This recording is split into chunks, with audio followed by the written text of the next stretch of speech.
Well, hey, I'm at 1 in 5. It's a mental health resource here in the city, and I'm here with its executive director, Nancy.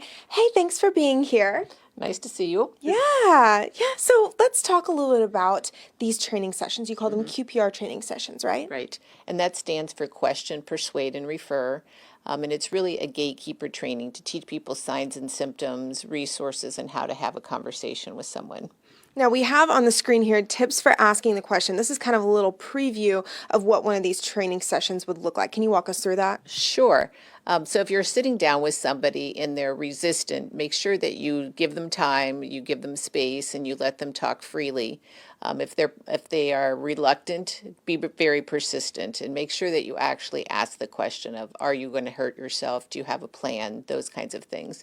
And then also really to make sure that you understand what the resources are. So if you're having a conversation with somebody, know what you're going to do, where you're going to take them, who they're going to talk to at that point.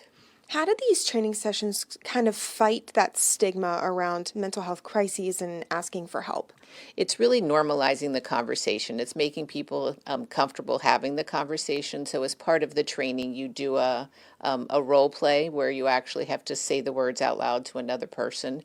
And a lot of times that's really that's the barrier to somebody going out and saying, I'm not comfortable having this conversation. It changes that.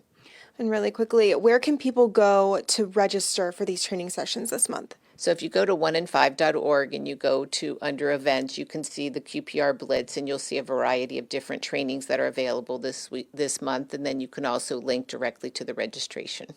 Awesome. Nancy, thank you. Thank you. Trainings are happening all this month for Mental Health Awareness Month. Back to you in the studio. Annie, thank you. And if someone you know, or perhaps even you, is in crisis, help is available. You can call the 988 Suicide and Crisis Lifeline anytime for support. You can always find our stories here on YouTube, but go ahead and click subscribe to get notifications and stay in the know.